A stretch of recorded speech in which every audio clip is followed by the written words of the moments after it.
नमस्कार, घड़ी में 5 बज चुके हैं और अब वक्त हो चुका है न्यूज और के विशेष कार्यक्रम नेशनल आवर का। और मैं हूं आपके साथ देवेंद्र कुशवाहा। आज इस कार्यक्रम में हम बात करेंगे संभल की, जहां रविवार शाम को जामा मस्जिद के सर्वे के दौरान भड़की हिंसा में 4 लोगों की मौत हो गई। संभल में कर्फ्यू जैसे हालात हैं, इंटरनेट बंद है, स्कूल बंद है और संभल में बाहरी व्यक्तियों के प्रवेश पर पाबंदी लगा दी गई है। इलाके में तनावपूर्ण शांति मौजूद है। आज अशांत संभल पर करेंगे चर्चा और जानने की कोशिश करेंगे कि सर्वे पर हिंसा क्यों भड़की है, आखिर उपद्रवी चाहते क्या हैं। तो आइए शुरू करते हैं नेशनल आवर।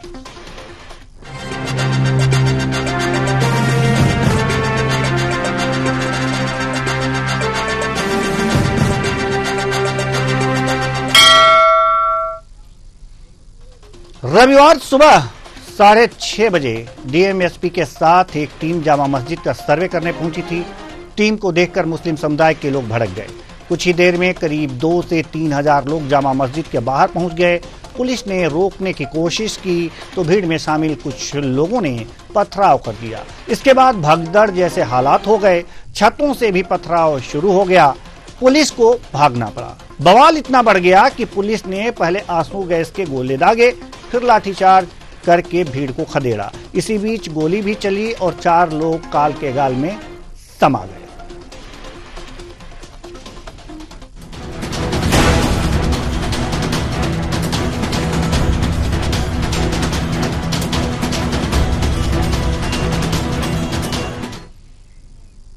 सोमवार को पुलिस ने सपा सांसद जियाउर रहमान बर्क और सदर विधायक नवाब इकबाल महमूद के बेटे सुहेल इकबाल पर हिंसा भड़काने की एफआईआर दर्ज की है। जियाउर रहमान बर्क ने एफआईआर के बाद कहा कि यह एक पूर्व नियोजित घटना है।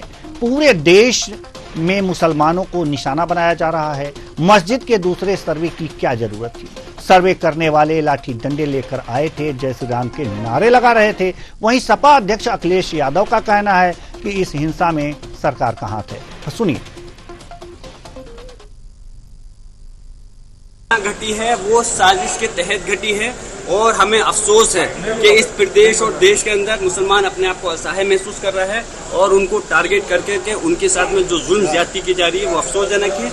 इस प्रदेश और देश में कानून की धज्जियां उड़ाई जा रही हैं। प्लेसेस ऑफ वर्शिप एक्ट जो कि पार्लियामेंट में 1991 में बन गया था, उसके बावजूद उसका पालन नहीं हो रहा और हमें अफसोस है कि पार्लियामेंट ने अभी तक उसके खिलाफ कोई कदम नहीं उठाया। मैं मांग करूंगा, सदन में भी इस मसले को उठाऊंगा और माननीय सर्वोच्च न्यायालय से भी अपील करना चाहता हूं कि इसमें संज्ञान ले और जो अधिकारी इसमें संलिप्त हैं, जिन्होंने इस घटना को अंजाम देने में पूरी तरह से हैं, जिन्होंने हमारे नौजवानों की हत्या की है और सरकारी असले के साथ साथ प्राइवेट असलों से गोली चलाई है, उनके खिलाफ हत्या का मुकदमा दर्ज होना चाहिए। उनको सलाखों के पीछे भेजना चाहिए जिससे कि उनको इंसाफ मिल सके, उनके परिवार वालों को, और आने वाले समय के अंदर कोई संविधान के और कानून के साथ खिलवाड़ नहीं कर सके। लेकिन पूछना चाह रहा हूँ, कानून के अनुसार अगर काम हो रहा था तो मुझे बताएं कि जब एक सर्वे और विद इन सेम डे जिस दिन ऑर्डर हुआ उसी दिन सर्वे करने के लिए इतनी जल्दी क्या थी? क्या कोर्ट का ऐसा आदेश था कि सेम डे आप विद इन 1 आवर के अंदर आपको सर्वे करना है? इतनी इमरजेंसी क्या थी कि आप विद इन 1 वीक भी सर्वे कर सकते थे? साजिश पुलिस प्रशासनिक अधिकारियों की साजिश थी। उन्होंने प्राइवेट असले लेकर के आए थे, उन्होंने खुद अपने हाथ से गाड़ियों में आग लगाई है और खुद प्राइवेट असलों से फायरिंग कर करके। और मैं चाहता हूं कि इसकी न्यायिक जांच होनी चाहिए उन अधिकारियों के खिलाफ जो इसके अंदर दोषी हैं। 3 हत्या का मुकदमा दर्ज और जेल की सलाखों के बीच में जाना चाहिए। ये दुखद है जो घटना हुई है। हमारे सांसद जियाउर रहमान जब संभल में ही नहीं थे और उसके बावजूद भी उन पर एफआईआर दर्ज करना, ऐसा उदाहरण कभी किसी को मिला होगा देखने को, सुनने को?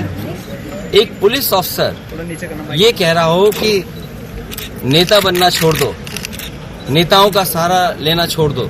किसके लिए भाषा थी वो? दुखद है कि नईम जैसे नौजवान की जान चली गई, बिलाल की जान गई है, रोमान की जान गई है, कैफ, अयान, और इसमें से कुछ कम उम्र के भी हैं।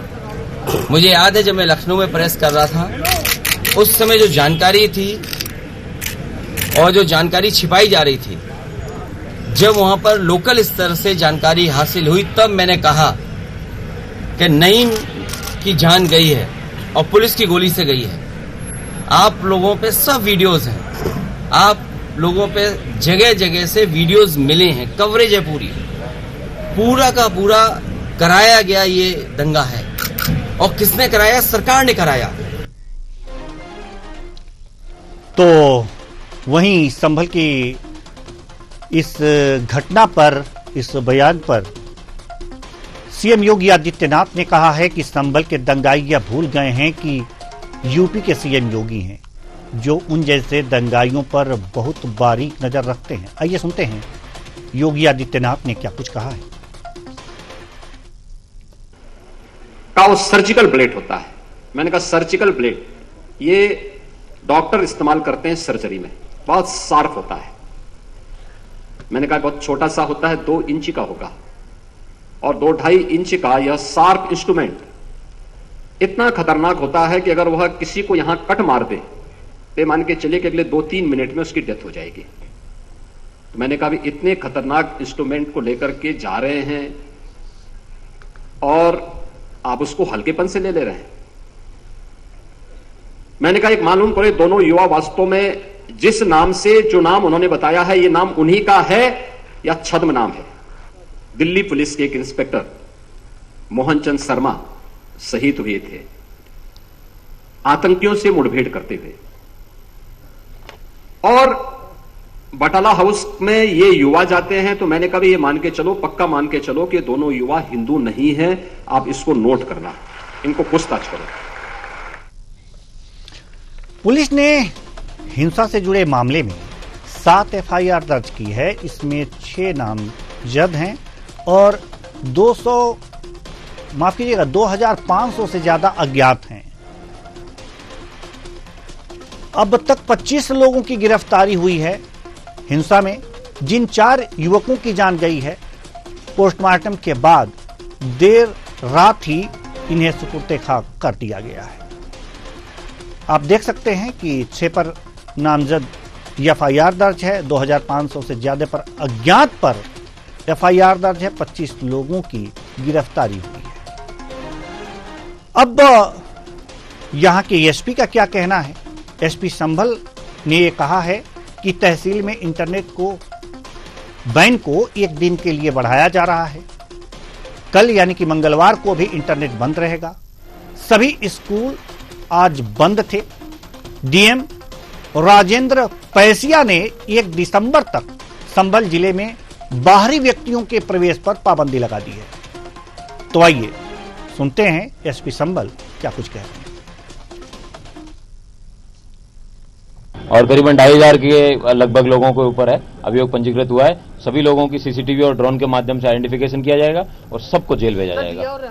एक हमारे चौकी प्रभारी द्वारा इस नाम से, जिस नाम से आप बता रहे हैं, उस नाम से मुकदमा दर्ज किया गया। तो आज इसी मुद्दे पर हम चर्चा करेंगे। चर्चा के लिए हमारे साथ जो मेहमान जुड़े हुए हैं उनसे आपका परिचय करा दें। पल्लवी सिंह, प्रवक्ता बीजेपी, बहुत बहुत स्वागत है आपका हमारे इस कार्यक्रम में। डॉक्टर नितेंद्र यादव, प्रवक्ता सपा, आपका भी बहुत बहुत स्वागत है हमारे इस कार्यक्रम में। संजय सिंह जी, राजनीतिक विश्लेषक, आपका भी बहुत बहुत स्वागत है हमारे इस कार्यक्रम में। चर्चा की शुरुआत करेंगे पल्लवी सिंह जी, प्रवक्ता बीजेपी। विपक्ष आरोप लगा रहा है कि यह सरकार द्वारा कराया गया काम है, यह हिंसा सरकार द्वारा कराई गई है, जानबूझ करके कराई गई है। क्या कहेंगे आप? देखिए, विपक्ष की यदि बात की जाए तो उनकी आदत हो गई है हर चीज के लिए कोई भी एजेंसी या सर्वोच्च न्यायालय, हाईकोर्ट, किसी भी तरीके का कहीं से कोई आदेश आता है तो उसमें लगता है उनको जो है ये फैलाना उनको रहता है कि ये भारतीय जनता पार्टी द्वारा किया जा रहा है। अभी आपने देखा होगा कि जो बुलडोजर कार्रवाई पे सुप्रीम कोर्ट ने रोक लगाई तो बहुत खुश हुए कि सर्वोच्च न्यायालय का ये आदेश आया। उसके उलट यदि वो आदेश हमारे मतलब जो सरकार है उसकी तरफ से, उसकी पक्ष में आता, फिर कहा जाता है कि नहीं ये भारतीय जनता पार्टी ऐसा करा रही है। तो ये बहुत ही कॉमन चीज हो चुकी है अभी। संभल यदि की घटना की जाए, सर्वे की घटना की बात की जाए तो जो भी वहां पे सर्वे हो रहा था, मस्जिद में सर्वे होना जा रहा था, जिसका 29 नवंबर को उसका जो रिपोर्ट था वो देना था और ये अदालत के आदेश पे हो रहा था। इसके बाद पुलिस वहां पे जो मौजूद थी, सर्वे टीम की सुरक्षा के लिए मौजूद थी, उपद्रव की शुरुआत कहाँ से हुई? एक गुट वहां पे कहा जा रहा था जो अशांत था, और सर्वे के दौरान जब वीडियोग्राफी फोटोग्राफी शुरू हुई तो वहां से उपद्रवियों ने पथराव की शुरुआत की, फायरिंग की शुरुआत की, गाड़ियों पे आगजनी की शुरुआत की। तो स्थिति के नियंत्रण करने के लिए पुलिस ने आंसू गैस और लाठीचार्ज का इस्तेमाल किया। तो ये चीजें जो है शुरुआत कहाँ से हुई? यदि शांतिपूर्वक सर्वे होता तो इसमें कहाँ कठिनाई थी, कहाँ मुश्किल थी? तो ये इसमें भारतीय और दोष किस पे आएगा कि भारतीय जनता पार्टी ये करा रही है। भारतीय जनता पार्टी इसमें कहाँ से आ गई जब अदालत के आदेश पे सर्वे हो रहा है? ये सारी बातें बेबुनियाद है। और जी बिल्कुल, इसमें भारतीय जनता पार्टी कहाँ आ गई, सरकार कहाँ आ गई जब अदालत के आदेश पर ये सर्वे हो रहा है, तो इसमें बीजेपी कहां से आ गई, सरकार कहां से आ गई? इसी का जवाब लेंगे डॉक्टर नितेंद्र यादव जी, प्रवक्ता सपा। जी धन्यवाद। देखिए, बहुत महत्वपूर्ण बात आज चल रही है और मैं शुरुआत करना चाहता हूं मोहन भागवत जी के उस बयान से जिसमें उन्होंने कहा था कि हर मंदिर के नीचे मजार और हर मस्जिद के नीचे शिवलिंग नहीं तलाशना चाहिए। लेकिन मुझे ऐसा लगता है कि भारतीय जनता पार्टी, आरएसएस और सरकार ये सब अपने अपने मनमानी पर आमादा है।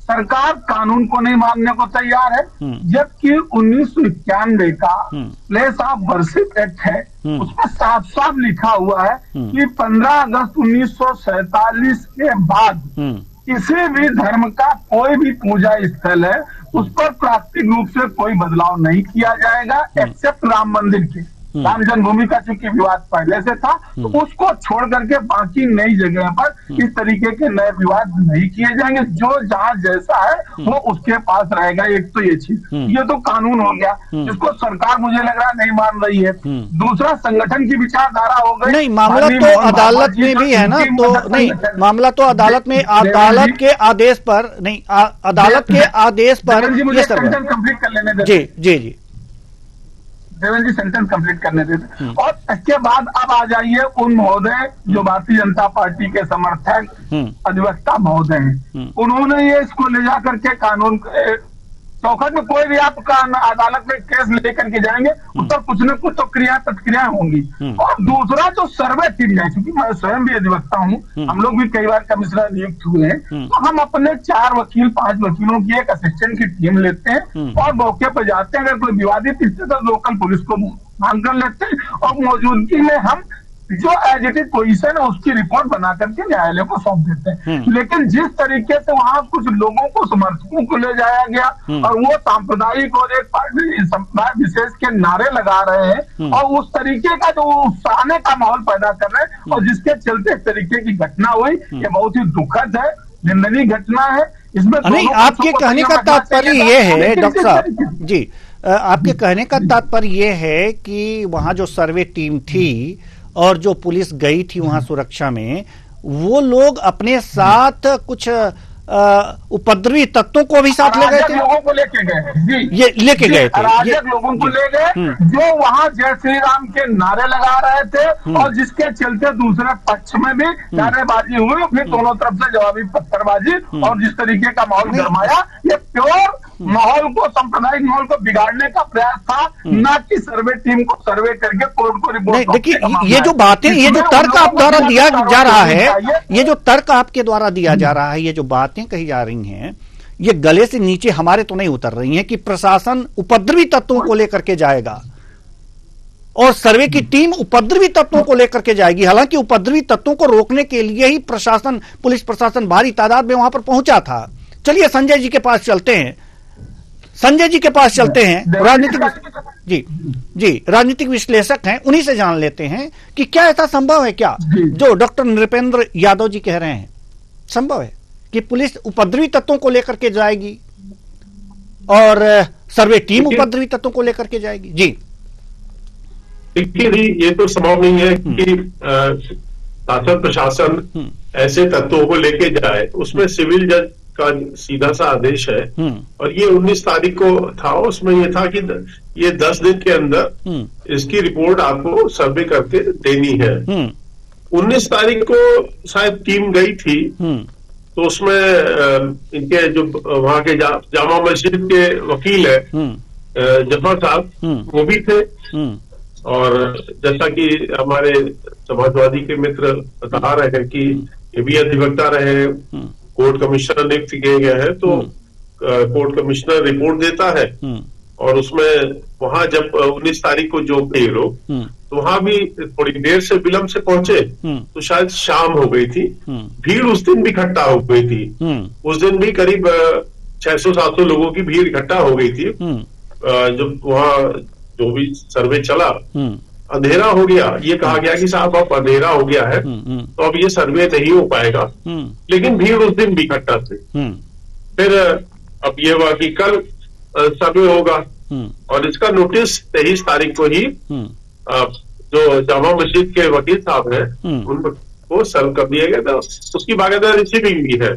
अब सवाल ये उठता है कि जो एक आरोप लगाया जा रहा है विपक्ष के द्वारा कि साहब शासन प्रशासन संघ के लोगों को या भाजपा के लोगों को ले गया, वो तो बाकायदा वीडियोग्राफी होती है, आप कोर्ट में मंगा के देख लीजिए उस बात को, दूध का दूध और पानी का पानी हो जाएगा। अब भाई इनकी भी राजनीतिक मजबूरी है तो इनको तो कुछ ना कुछ बोलना ही है अपने वोट बैंक को संभालने के लिए।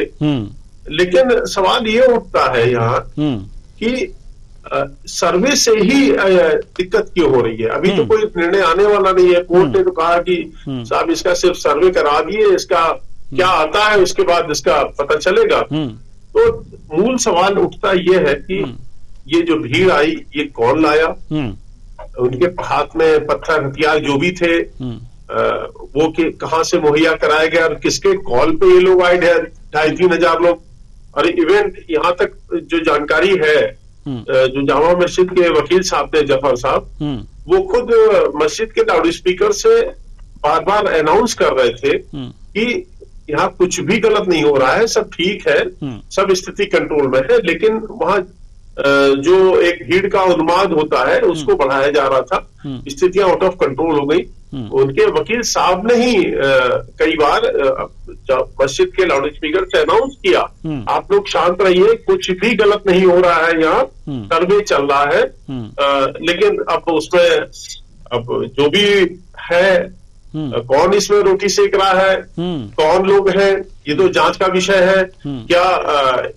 क्या इस जमात के जो कुछ मौलाना है जो इस देश में तरह तरह की बातें कर रहे हैं? अभी मैं सुन रहा था कुछ दिन पहले मदनी साहब वक्फ एक्ट पे कुछ बोल रहे थे, और एक बरेलवी संप्रदाय के हैं तौकीर रजा, उनका जयपुर में कार्यक्रम था तो मन से बोल रहे थे, उसमें ख्वाजा मोहद्दीन चिश्ती दरगाह के मेन जो थे वो भी थे। वहां के जो बयानात है अगर आप सुन लीजिए तो उसमें भी कह रहे थे कि मैंने अपने नौजवानों को संभाल रखा है, नहीं सड़क पे आ जाएंगे, ये आ जाएंगे। तो इस तरह की जो घटना एक चल रहा है देश के अंदर, शायद क्योंकि जैसा कि राजनीति, इस्लाम की राजनीति मौलानाओं के द्वारा ही संचालित होती है, जैसा कि डॉक्टर भीमराव अम्बेडकर बाबा साहब ने की अपनी किताब में कहा है, तो ऐसा ही कुछ लग रहा है कि अब सच को नहीं आने देना चाहते हैं मौलाना, उसके कारण से ये स्थितियों का निर्माण हो रहा है।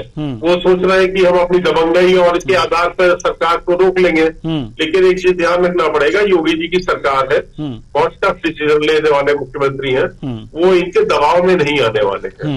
बिल्कुल, और वो कह भी रहे हैं कि हमारी नजर उपद्रवियों पर है, तो कुछ भी हो सकता है इसके बाद। पल्लवी सिंह जी, प्रवक्ता बीजेपी, हम आपके पास आना चाहते हैं। एक और आरोप लग रहे हैं सरकार पर, प्रशासन पर खासकर, कि गोली प्रशासन ने चलाई है, प्रशासन की गोली से जिन 4 लोगों की मौत हुई है। जी, क्या कहेंगे इस पर आप? देखिए, जैसे मैंने अभी पहले भी बताया, जैसे ही सर्वे के लिए वहां पे लोग आए, वहां पे 1000 लोग, लगभग 1000 लोग इकट्ठा हो गए जो सर्वे स्थल था मस्जिद के आसपास, और उन्होंने बाकायदा सर्वे टीम को और पुलिस को मस्जिद के अंदर घुसने में भी, मतलब उन्होंने पूरा एक बैरियर टाइप का बना दिया और जाने से उनको रोकने की कोशिश कर रहे थे। पुलिस बल पे पथराव भी कर रहे थे, और गाड़ियां थी करीब लगभग 10 के अराउंड गाड़ियां थी जिनको आग के हवाले कर दिया गया। और जहां पे प्रदर्शन कर रहे थे वहां पे बाकायदा चाकू जैसी जो छोटे हथियार होते हैं वो भी मिले हैं बहुत सारे, वहां पे उसके बाद में ये हो जाने के बाद जब खत्म हो गया समाप्त, उसके बाद वहां पे छोटे छोटे चाकू खंजर टाइप की चीजें भी मिली। तो ये सारी चीजें भीड़ को तितर बितर करने के लिए पुलिस ने पहले आंसू गैस का इस्तेमाल किया, लाठियां भी भाजी और हिंसक हो गया पुलिस ने। और इस हिंसा की जो घटना हुई है पूरी, उसमें उप जिलाधिकारी और पुलिस क्षेत्राधिकारी मिला के लगभग 20 लोग घायल भी हुए और वाहनों में ये आग लगाने की कोशिश कर रहे थे, जला रहे थे। तो भीड़ को तितर बितर उसमें बिल्कुल जाने गई है, जो बहुत ही दुखद है, वो नहीं होना चाहिए था। लेकिन जिस तरीके से उपद्रव को हैंडल करने की पुलिस ने कोशिश की, उसमें ये हुआ है और इस पे पूरी तरीके से कार्रवाई जो है वो की जाए, वो पूरा जांच की जा रही है पूरी चीजों की, कि पूरा कैसे स्टार्ट हुआ, कहाँ पे हुआ। जैसे भी संजय जी भी बता रहे थे, नहीं, आरोप जो लगे हैं कि पुलिस की गोली से मौतें हुई हैं, इस पर बीजेपी का क्या रुख है? देखिए, वही मैंने आपसे कहा कि सारी चीजें जो मैंने आपको बताई क्लियरली, जो हमें पता चली सारी चीजें वो स्पष्ट की, पुलिस ने भी अपनी सफाई दी कि क्या क्या चीजें हुई और जो भी जहां पे है, जो आप कह रहे हैं कि पुलिस की गोली से हुई है, ये सारी जांच चल रही है ऑलरेडी, वो सारी चीजें क्लियर हो जाएंगी। जाने जाना बहुत दुखद है जी, लेकिन जो शुरुआत हुई वो भी बहुत गलत है, बहुत गलत है। ये गलत है, जो शांतिपूर्वक ढंग से पूरा था और अदालत के आदेश पे हो रहा था। किसी आप भारतीय जनता पार्टी की बात कर रहे हैं, ना पार्टी के आदेश पे हो रहा था, ना ही संघ के आदेश पे हो रहा था। चलिए, अदालत के आदेश पे हो रहा था। संजय जी कुछ कह रहे हैं। पल्लवी जी, ठीक है जी संजय जी। देवेंद्र जी, मैं इस बारे में कुछ कहना चाहता हूँ। बिल्कुल जी, जो एक्चुअली जो शासन प्रशासन पे, पुलिस पे जो आरोप लगाए जाते हैं, इसमें सबसे कमजोर कड़ी पुलिस प्रशासन होता है। कोई भी पुलिस अधिकारी, ठीक है, ये माना जा सकता है कि बीजेपी की सरकार है तो अधिकारी वहां पोस्ट है, तो उस पर आप कह सकते हैं कि साहब ये योगी जी के या भाजपा के उसके हिसाब से चलेगा, सपा की आएगी तो सपा के हिसाब से चलेगा। लेकिन कोई भी अधिकारी अपनी सर्विस को नहीं फंसाना चाहता है, क्योंकि हर जगह वीडियोग्राफी है, मोबाइल है, तो कोई भी अधिकारी इस तरह से काम नहीं करेगा कि साहब उस तरह के असलहे से फायर करके उनको मारेगा अपने सर्विस रिवॉल्वर से और असलहा लेकर प्रशासन कैसे पहुंचा। ये नई चीजें सुनने में आ रही है। ये टोटली फॉल्स वो है। ये कोई भी पुलिस अधिकारी, क्योंकि उसकी बहुत लंबी सर्विस होती है, उसके बहुत प्रमोशंस होते हैं कि ठीक है, चलिए आप किसी पर्टिकुलर सरकार में आप उसके अंडर में अधिकारी हैं, लेकिन कल को किसी की और की सरकार आ सकती है। दूसरा सबसे बड़ी बात जुडिशरी है, न्यायपालिका है। न्यायपालिका तो सरकारों को देख के डिसीजन नहीं देती है, वो तो जो फैक्ट्स है उसके आधार पे चलता है। तो देखिए, पुलिस अधिकारी, कोई भी administrative officer, they are more intelligent, बहुत लर्नर्ड होते हैं, वो अपनी सर्विस को नहीं फंसाएंगे ये सब काम करके। ये बिल्कुल आप नोट कर लीजिए इस बात में। जी, डॉक्टर नितेंद्र यादव जी, हालांकि संजय सिंह जी के राय लेने से पहले हमें आपके पास आना चाहिए था, लेकिन ये जो आरोप लगाए जा रहे हैं विपक्ष की तरफ से कि प्रशासन ने ही इस तरह के अवैध हथियारों से गोली चलाई है, उन्हीं की गोली से उनकी मौत हुई है, ये इसके बारे में आप क्या कहेंगे? देवेंद्र जी, एक कहावत है, प्रत्यक्षम किम प्रमाणम। जी, आरोप नहीं लगा रहा है विपक्ष, जो दिख रहा है विपक्ष वो बोल रहा है। दो घटनाएं आपने पहले बार मैंने जो कहा, तो आपने कहा एक आज मेरे गले में, आपके चैनल पे और तमाम चैनलों में हम लोग देख रहे हैं, खुद हम लोग पास जो यूट्यूब और सोशल मीडिया के माध्यम से क्लिप आ रही कि जो सर्वे टीम आ रही है, प्रशासन मौजूद है, उसके साथ कितने जोर जोर से जय श्री राम के नारे लगाते हुए कितने लोग उनके साथ भी चल रहे हैं। एक तो ये बात, ये जो सत्य है। दूसरा, जो प्रशासन के लोग सरकारी असलहे के अतिरिक्त जो देसी कट्टों से फायर कर रहे हैं, ये कौन सा रहा है? फिर संजय सिंह जी कह रहे हैं, ठीक बात है कि कोई भी प्रशासनिक अधिकारी अपनी नौकरी दांव पे नहीं लगाएगा, लेकिन ये जो चीजें सामने दिख रही है, विपक्ष वो बोल रहा है। समाजवादी पार्टी कोई ऐसा नहीं कि क्रिमिनल का समर्थन करना चाहती। नहीं, एक चीज हम और स्पष्ट करना चाहते हैं आपसे, प्रदेश और देश में अमन चैन रहे। जी नितेंद्र जी, हम एक चीज चाहते हैं कि देश और प्रदेश में अमन चैन रहे, रोजगार की बात हो, उत्थानों की बात हो, किसानों की बात हो, बेरोजगारी की बात हो, कौन चाहता है देश में? नहीं ठीक है, ये सारी चीजें हैं। बेरोजगारी की हम डिबेट अलग से कर लेंगे, बेरोजगारी का डिबेट अलग से कर लेंगे और समस्याओं पर डिबेट अलग से कर लेंगे। आज संभल हिंसा हुई है तो उस पर हम डिबेट कर रहे हैं। नहीं संभल की बात जहां तक है ना, सुन तो लीजिए नितेंद्र जी, सवाल यहाँ पर यह है कि आप कह रहे हैं कि वीडियो हमने देखा जो अन्य चैनलों पे चलता हुआ दिखाई दे रहा है, तो क्या असलहा लिए हुए कोई पुलिस अधिकारी दिखा आपको किसी वीडियो? जी आपको नहीं देखा क्या? हम लोग के पास बहुत सारे सोशल मीडिया पे तमाम चैनलों में आए, दिख रहा है। हाँ। और कहिए तो मैं आपको क्लिपिंग भेज दूं। हाँ बिल्कुल भेजिए। अवैध असलहा और उनको जो हथियार मिले होते हैं वो उनमें अंतर होता है, दोनों होता है जी। सरकारी पिस्टल और अवैध असलहे पे फर्क दिखाई पड़ता है। और वो चीजें जो हो रही हैं, ये मैं नहीं कह रहा हूँ, ये वहाँ के जो तमाम लोग हैं, वहाँ की लोकल वीडियोज हैं, उसमें फैक्ट है और इसी की जांच होनी चाहिए। और दूसरी चीज, ये मामला कोर्ट में मेंटेनेबल नहीं है। मैं ये कह रहा हूँ कि जब एक एक्ट है, पिल्ले साहब वर्षिप एक्ट है 1991 का, उसमें साफ साफ चीज आ गई है कि 15 अगस्त 1947 के बाद कोई भी जैसा किसी भी संप्रदाय का पूजा का स्थल है, वो जो है जहाँ है, जैसा जिसके पास है वो रहेगा। तो ये मामला मेंटेनेबल नहीं है। अच्छा इसलिए ये हिंसा हुई है? नहीं नितेंद्र जी, मोहन भागवत जी जब कह चुके हैं, नितेंद्र जी, भारतीय जनता पार्टी के मतलब ये है कि ये हिंसा इसलिए हुई है कि वर्षिप एक्ट के अनुसार काम नहीं हो रहा है जो 1991 में हुआ था। तो ये तो बात अदालत की है, अदालत ने ये सर्वे अदालत करा रहा है। तो जो जामा मस्जिद के वकील साहब हैं वो क्या कर रहे हैं वो? मैं तो यही कह रहा हूँ, वकील साहब क्या कर रहे हैं, कोर्ट क्या कर रहे हैं, क्या ये मामला मेंटेनेबल है, ये मैं ये पूछ रहा हूँ। नहीं हम कोर्ट के नहीं, हम कैसे सवाल उठा सकते हैं कोर्ट पर? आप सवाल उठाइए, हम आपको नहीं रोकेंगे। आप हमारे मेहमान हैं, आप सवाल उठाइए, हम नहीं रोकेंगे आपको, लेकिन हम सवाल नहीं उठा सकते। और कोर्ट पर सवाल उठाने का अधिकार तो किसी को नहीं है। क्या कोर्ट इतनी समझदार नहीं है हमारे? नहीं आप कोर्ट जी, देवेंद्र जी मुझे एक लाइन बोलने दीजिए।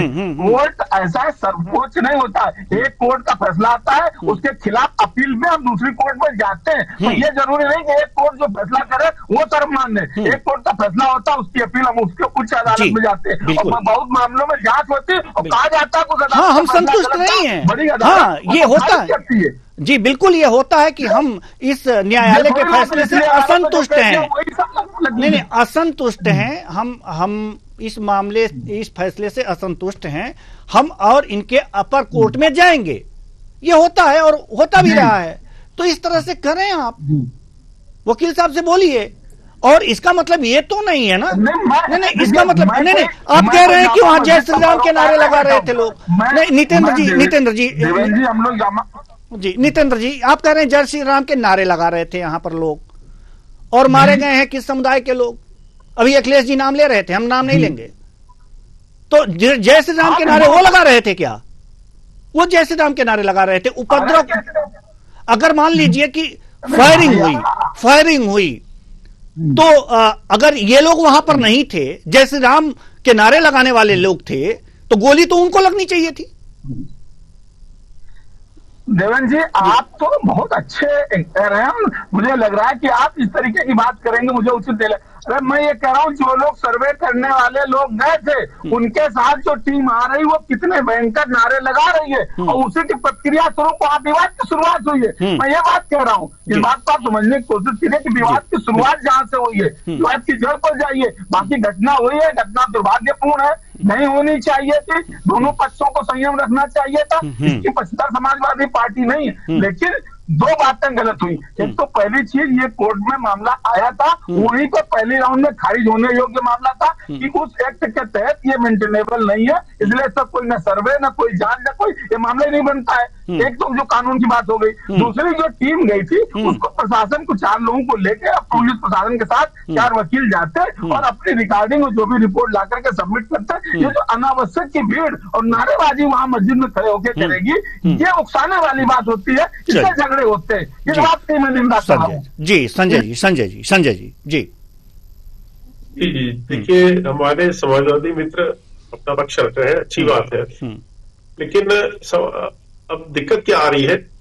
पहली बात तो भारतीय राजनीति में या हमारे भारत के कानून में झूठ बोलने को कोई सजा नहीं है ना?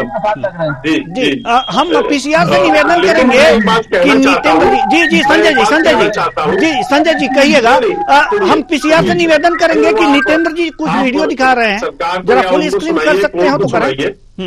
मैं दूसरी बात कहना चाहता हूँ, मैं डिबेट को अक्सर आज टीवी चैनल पर यही बहुत सुन रहा हूँ कि मेंटेनेबल नहीं है, ये नहीं है, वो नहीं है। जो काशी का वाराणसी का ज्ञानवापी का मामला है, उसमें जो वहाँ वजू खाने तहखाने की जांच हुई है, उसमें वहाँ का जो उनके वकील है वो सुप्रीम कोर्ट तक गए। सुप्रीम कोर्ट ने कहा नहीं जाइए आप निचली अदालत में, ये इसको नहीं रोका जा सकता है। नेचर तो उसके स्ट्रक्चर के नेचर को जानने को हम लोग नहीं रोक सकते हैं, ये 1991 वार्षिक एक्ट में नहीं आता है। तो उसी के तहत अब देखिए, अगर माननीय सुप्रीम कोर्ट ने अगर टर्न डाउन कर दिया होता ज्ञानवापी का मामला, तो क्या सिविल जज की हिम्मत थी कि इसकी सर्वे कराने की? देखिए, यही गलत बोला जा रहा है बैठ के। इस सच को स्वीकार करना पड़ेगा, 1991 के वार्षिक एक्ट में कुछ खामियां रह गई।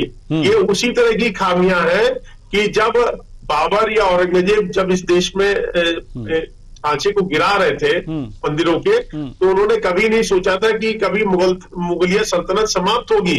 वो तो ये सोच रहे थे कि आज जो कर रहे हैं बस वो क़यामत तक रहेगा। लेकिन क्या मालूम कि आने वाले समय में क्या पलटा होगा, मुगल एम्पायर बिल्कुल समाप्त हो गया, धज्जियां उड़ गई, आज लोकतंत्र है इस देश के अंदर।